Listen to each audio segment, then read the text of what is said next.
Okay, so good morning everybody and welcome back to my channel. It's me, Victor from the Retired Guys. Try to get a little nice today, look like coming out of the cabin. All right? Look fine. Yeah, look fine. All right, Happy New Year to everybody. So it is cold out, it's been like in the little mid to low 20s. Today happens to be a warmer day, which is what, Jim? About 44. 44, sort of like a heat wave. Heat wave. But still. Okay, so today what I'm going to make for you guys is I am going to make pot roast. Oh, no, sorry. Oh my God. I'm sorry. That was my other recipe. There's a video on pot roast, by the way. Just look for it. This one is actually beef stew, and today we're going to be cooking it not in my slow cooker, but we are going to be cooking it in, oh my God, in a Dutch oven, because this has got to go into an oven. Yes. So this is the ingredients that you're going to need. I know it seems like a lot, and we're also going to be making homemade dumplings to go on top. I'm going to show you that as well. You could actually buy rolls, and if you don't want to make dumplings, dumplings are so easy. It's basically 4 simple ingredients, and I'll show you that when we're up to that point. But right now, what I have down here is I have, remember, this is just for me and James, but if you have a large family, if you have more people, you would maybe either double up on some on the recipe. This is 2 pounds of chuck that I cut into small cubes, and I'm going to season that. I'm going to show you when I'm ready for that, but that's 2 pounds of chuck. It's the best kind. The more marbleization on the chuck, the better it is. I also have some shiitake mushrooms. I'm going to keep them whole because I'm going to cut them into quarters and keep them big pieces. Jimmy doesn't like mushrooms, so he can actually pick them out. That's right. That's right. So, but I love mushrooms, so I'm still going to cook with mushrooms. I have little baby onions. These are the frozen ones. I would recommend for you to get fresh if you can. Unfortunately, the supermarket didn't have fresh, so I did get frozen ones, and I basically defrosted them, and then I peeled off the upper layer. The only reason why I don't like frozen ones, I'm going to use them today, but the only reason why I feel the frozen ones contain so much water, so they may be a little bit soggy when they're in the stew, but then again, they may not be. So I would recommend just going with the fresh if you could find the fresh. And then I also got about maybe 2 to 3 pounds of yellow small potatoes that I'm just going to cut in quarters. I have 1 bag of frozen peas, Worcestershire sauce. We're going to use rosemary, and we're also going to use bay leaf. We're going to use beef broth. We're going to use red wine, and we're going to use also 4 packs of gelatin. And I know people are saying gelatin for a stew. You'll see as the process unfolds why we need the gelatin. So right now, let's get started, and let's start off with the beef. Okay, so basically I got my meat here, and what you want to do is you want to generously, I have about a tablespoon of salt, so you want to generously salt your meat, and you want to also put about a tablespoon, maybe a half a tablespoon of black pepper. And you want to basically just give this a mix.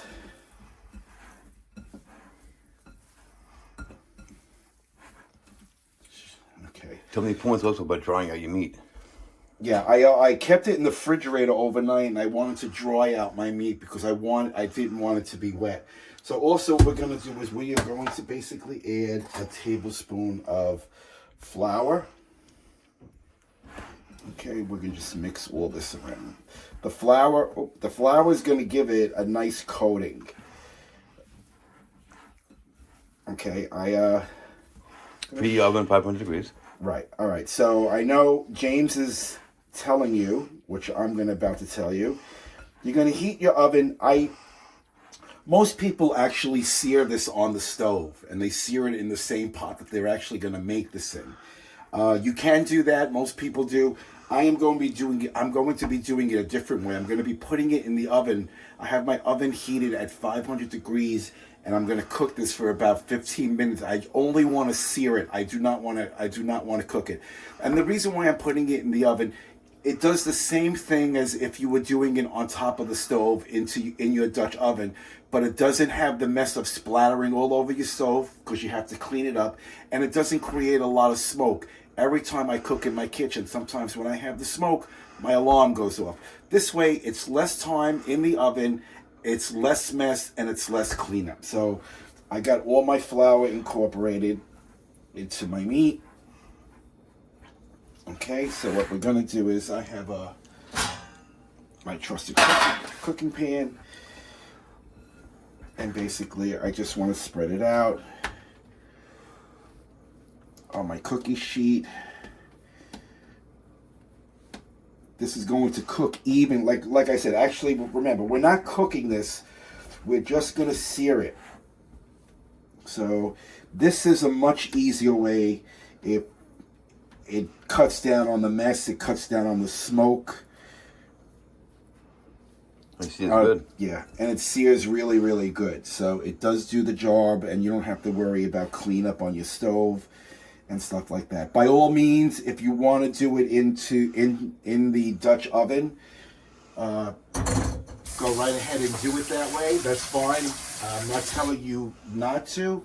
I'm just telling you that today I'm going to be cooking it in the oven. So my oven's been heating for about on 500. So what I'm going to do is I'm going to take this and I'm going to actually throw it on the bottom portion. I'm going to let that cook for about 20 minutes, 15 to 20 minutes. We're going to take it out. It's going to be nice and seared. And when we come back, we'll start doing other stuff. Oh. Okay, so the meat is done. We're going to shut this off. Oh. Hot, right? Yeah. Okay, so we're gonna put. You looks hear good. that? Nice. Nice sizzle. You can't hear it, but it's there.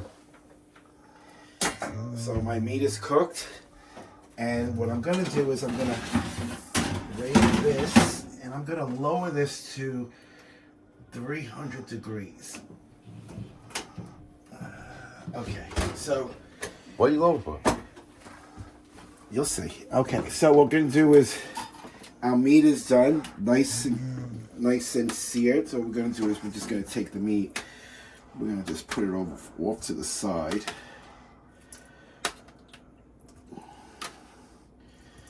Okay, and we're gonna move on to the next step. So I'm gonna put this on the side, and we'll move on to the next step. Okay, so before we begin, I think I'm gonna need a light. Yeah. Okay.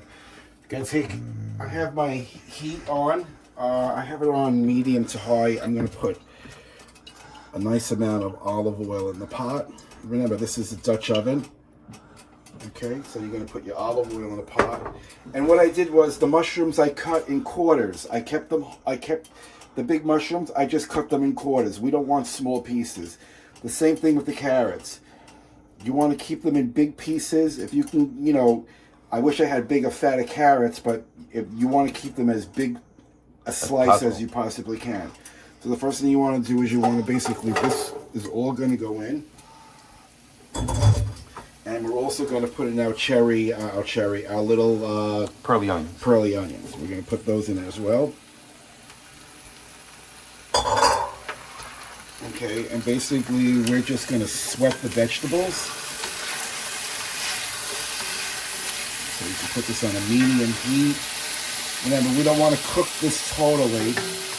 And what we want to do is add about a half a tablespoon of salt.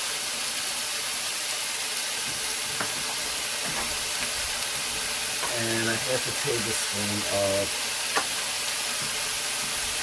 black pepper.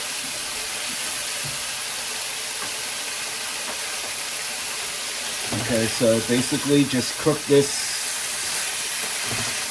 We just want to release some of the flavor. We're not cooking this to cook it through, just to get it sort of caramelized. And while this is, I'll show you what I do with my potatoes. I peel them, and you can keep the skins on the potatoes if you like. I normally do sometimes make a stew and I leave the skin on. Sometimes I take the skin off. So what I did today was I peeled the skin roughly, and I left some of the skin on, and then I just cut the potatoes in small chunks about that size, and you want to keep that for later. And until we're ready for that you can keep aside. So we're just going to caramelize this, and when we come back, I'll show you what the next step is. All right, so this is caramelized very nicely. So the next thing we're going to do is we're going to take all this out. Turn the heat on. Yeah. What happened? Leave the heat on. I need the heat on. We're taking this out because this is caramelized enough. I cooked it for about 3 to 5 minutes. Remember, all this is going to cook in the Dutch oven. What you want to do is you want to just basically caramelize this and give the pan flavor. Sweat them out. Sweat them out, right. I mean, they're going out. You see, they got sweat out. You're not even going to clean this pot. Just make sure you get everything out. Okay. Keep this on the side. Take a stick of butter. Right in the pan.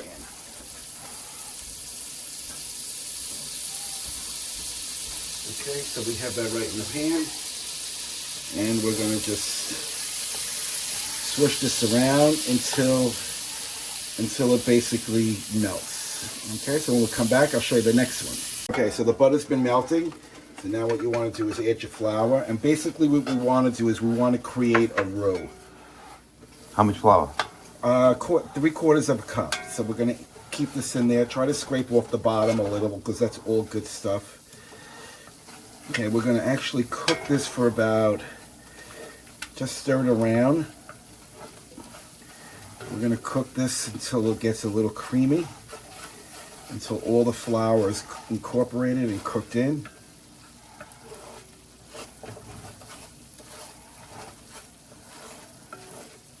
Want no lumps.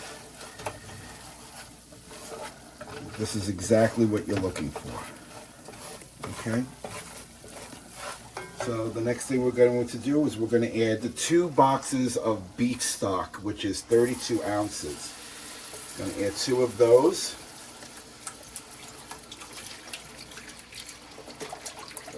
If you don't have beef stock, replace it with 32 ounces of water, and then just add the bouillon cubes, and that will give you beef stock as well. My spoon fell in. Get rid of this. Okay, stir that around. This will help deglaze the bottom of the pan. Okay, the next thing we want to add is, we'll get rid of this. The next thing we want to add in, we're going to add in a tablespoon of Worcestershire sauce. Okay, we're going to add 1 tablespoon of Worcestershire sauce. We're also going to add in some rosemary. Probably a pinch of rosemary. Okay, we're going to add in, that's one my sister got you, right? about a 1/2 cup of red wine. And that's probably a cup. We'll put a cup in. You can never go wrong with wine. With wine. We're going to bring this to a boil. We're going to add in our 4 packages of gelatin. Okay, 4 packages of gelatin goes in. And you want the plain gelatin. Plain gel. I use this gelatin for baking, so this is also good for cooking as well. Okay, give this a stir.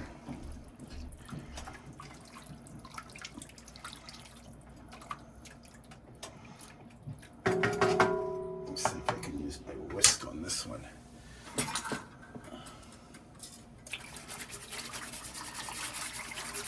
Whisk this all around. You want to bring this up to a boil. Scrape the bottom.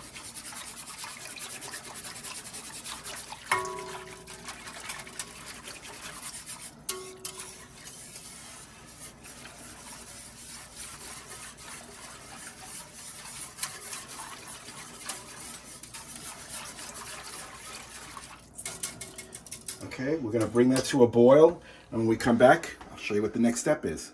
Oh, I also forgot, you need 2 tablespoons of tomato paste. That's 1 and 2. If you have the kind that you squeeze out, that's fine. I just like to use the one that's in a can. Okay. So just stir this together, and when this comes to a boil, I'll show you what the next step is. Okay, so it did start to boil, and you can see with the gelatin and with the flour roux, it's starting to get nice and thick. So at this point, what you want to do is you want to basically, you can shut off your heat, and we're going to basically just carefully add all the meat back in, juice and all.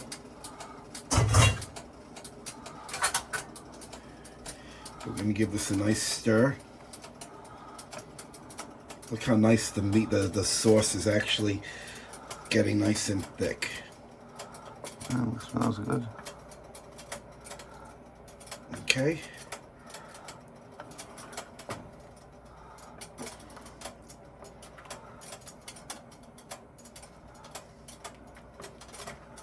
Okay, so the next thing we're going to do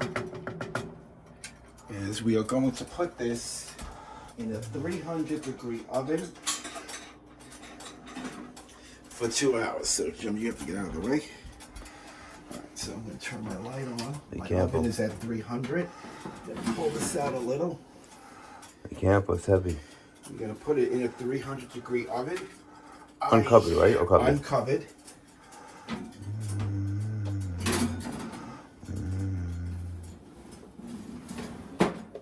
And you're gonna cook that for about 2 hours. When the first hour goes by, just pull it out, give it a nice little stir, put it back into the oven, let it cook for another hour. I'll show you what that looks like when we're up to that part. So come back, stay tuned.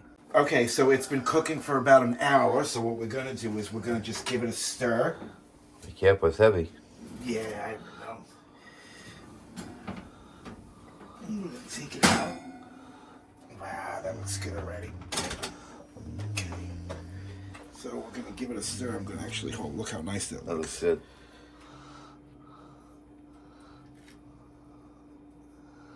Very, very nice. How's the bottom? Is it burning? No, not at all. Perfect. It's actually no stickage, no nothing. Stickage, you don't want stickage. We don't want stickage. Okay, so just give it a stir. And we're gonna put it back in the oven for another hour. I'm just gonna give it a little bit of a taste.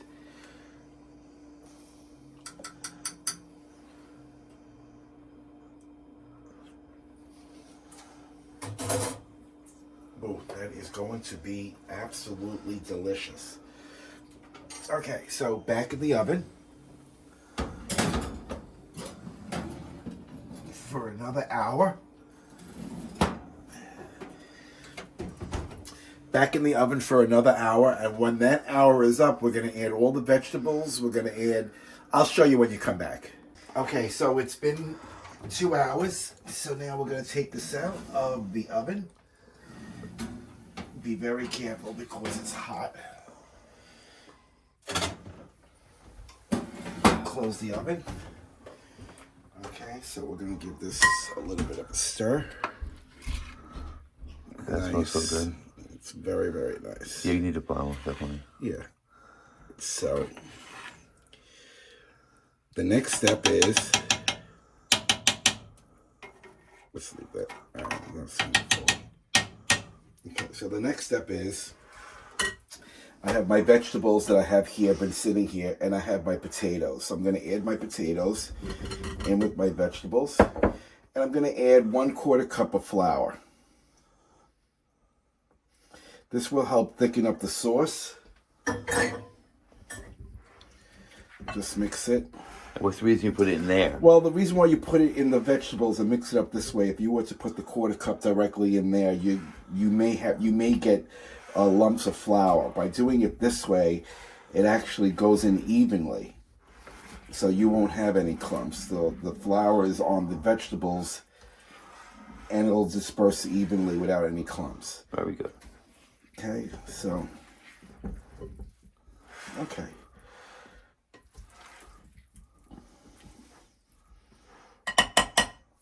I have my peas here also. Those don't go in for those you don't put in till the last 20 minutes of it being cooked. So what we're gonna do now is we're gonna go over here and we're gonna actually start putting all of this just inside the. Don't dump it in. Yeah, I was gonna pour it in, but I'm afraid it's gonna go all over the place. So I think it's just better, safer if you just do it this way.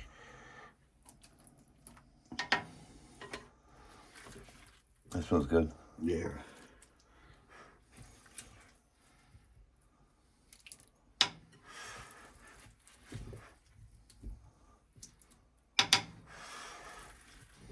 Now, can you cook something like this in a slow cooker? Absolutely. You don't have to put mushrooms in like I do.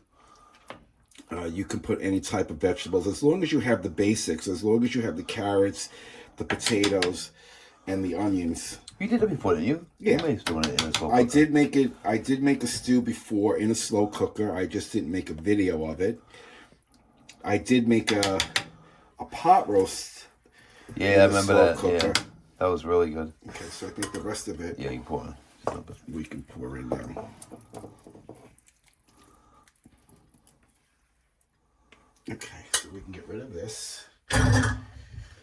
What you want to do is you want to give it a stir.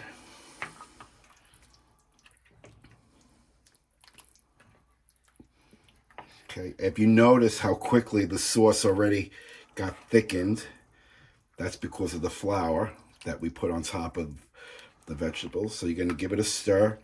And now with it uncovered, we're going to put this back in the oven for another hour.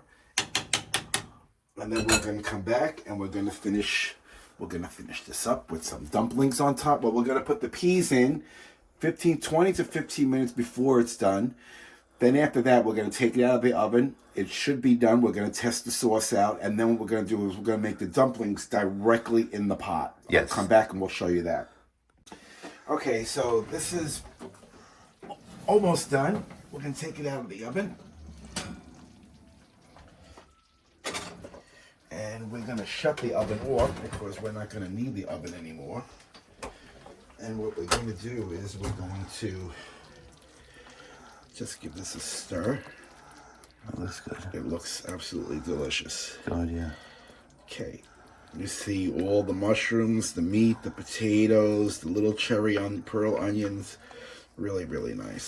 Savory stuff. Oh, savory. Savory. So now the next thing we want to do is we want to add in the one package of frozen peas.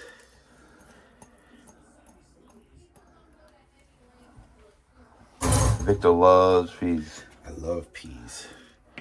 Gonna give this a stir.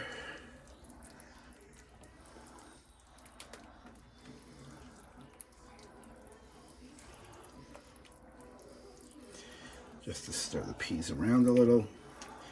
Because peas are cooked already, so we're just basically warming them up. You keep them raw. They're just picked and frozen. You keep them raw. I mean, you're not going to cook peas. Okay, so our next step is...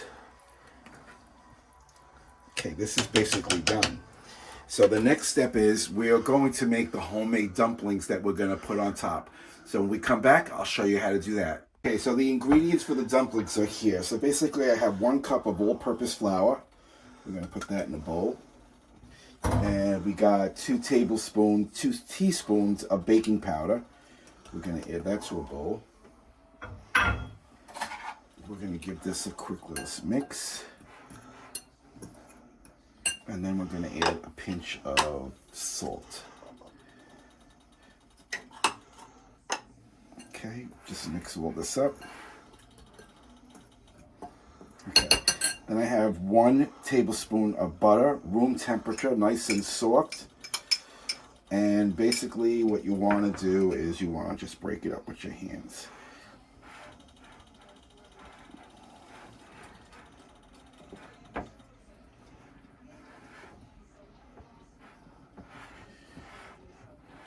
Okay. mushing it together. Alexa. Sorry about that. My timer went off. You thought it was Alexa. She I said, thought don't it worry was about Alexa. it. You apologized. She said, don't worry about it. Oh, my God.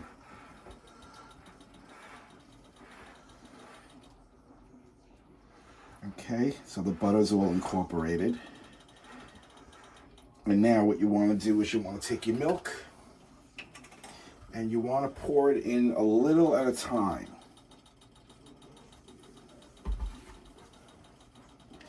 You want to get this almost to a doughy consistency. Watch the milk right behind you. Yeah. Let's say we're going to add a little bit more milk.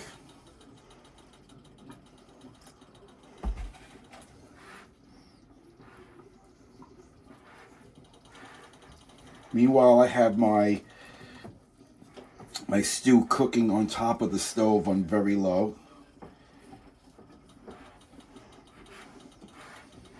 Okay, it's coming together. Don't over mix it. You want it light and airy. We're going to add a tiny bit more milk.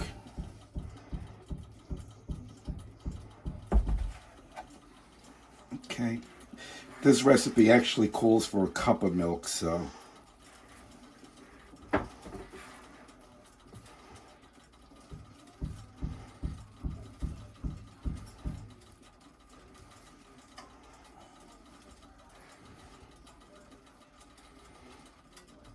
And we're going to add just one more.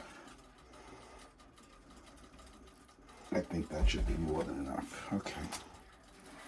Yeah. Yeah, that's more than enough.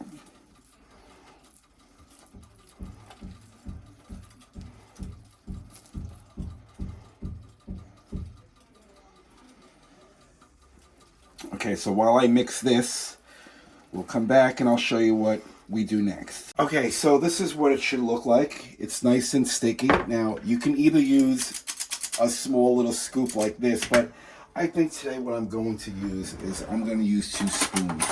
I want my dumplings to come out. I don't want them to come out perfect. So what I'm going to do is I'm going to pick up a little like this. And what you want to do is you just want to drop it on top of your stew.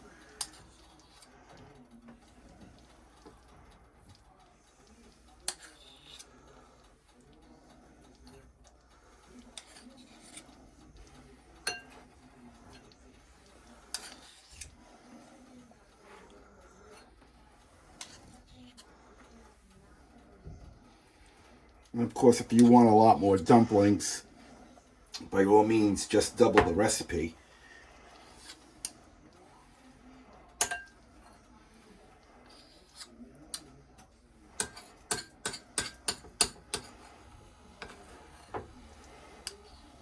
Okay, so basically, those are your dumplings. And what you're going to do is you're just going to cover it, and you're going to let it sit for about 10 minutes, and the dumplings should be nice and fluffy. You may have to turn them, but we're going to check it we'll check on it in about 10 minutes. Okay, so this is done, and this is what it looks like with the dumplings. Look how nice that looks. Okay, so we're going to put this on the side, and we're going to spoon it out, so.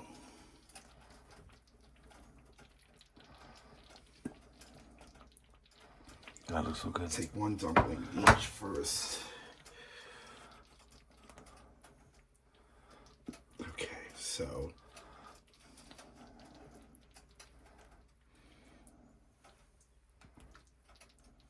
that looks really good.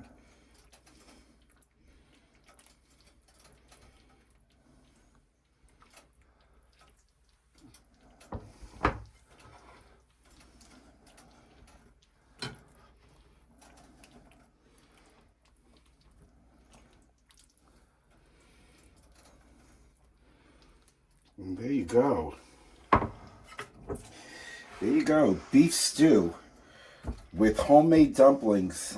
Try this at home. Now, you could also, remember, I cooked this in a Dutch oven If you don't have a Dutch oven and you have a slow cooker, you can cook this in the slow cooker as well. The ingredients for this particular recipe will be on the link down below. We're going to sit down now and enjoy our dinner. And like I say at the end of all our videos, take care of one another. Peace out.